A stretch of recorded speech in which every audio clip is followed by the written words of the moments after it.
Life under surveillance എന്ന പ്രമേയത്തിലാണ് solidarity സാംസ്കാരിക വേദി ചലച്ചിത്രമേള സംഘടിപ്പിച്ചത്. 3 ദിനങ്ങൾ നീണ്ട മേളയിൽ 80 സിനിമകൾ പ്രദർശിപ്പിച്ചു. നമ്മുടെ കാലഘട്ടത്തിൽ ഏറ്റവും ശ്രദ്ധയാകർഷിക്കുന്ന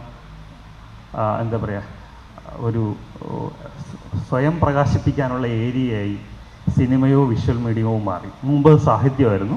ആ സാഹിത്യത്തിൻ്റെ അതേ സ്ഥാനമാണ് ഇപ്പോൾ ദൃശ്യമാധ്യമം നമ്മുടെ മുന്നിലേക്ക് തരുന്നത്. അപ്പം അതുകൊണ്ട് തന്നെ ഈ മാധ്യമത്തിൻ്റെ ശക്തിയും അതിനുള്ള സാധ്യതയും തിരിച്ചറിഞ്ഞ് ഇങ്ങനെ ഒരു ഫെസ്റ്റിവൽ രൂപപ്പെടുന്നതിൽ എനിക്ക് അത്യധികം സന്തോഷമുണ്ട്. പ്രമോദ് ദേവ് സംവിധാനം ചെയ്ത വൺ ക്യൂബ് മികച്ച ഡോക്യുമെൻ്ററി സിനിമയായും ജീവജി രവീന്ദ്രൻ സംവിധാനം ചെയ്ത അതേ കാരണത്താൽ മികച്ച ഷോർട്ട് ഫിലിമായും തിരഞ്ഞെടുത്തു. പി ബാബുരാജ് അധ്യക്ഷനായ ജൂറിയാണ് ചിത്രങ്ങൾ തിരഞ്ഞെടുത്തത്. 25,000 രൂപയും ഫലകവും പ്രശസ്തി പത്രവും അടങ്ങുന്ന പുരസ്കാരം വിജയികൾക്ക് സമ്മാനിച്ചു.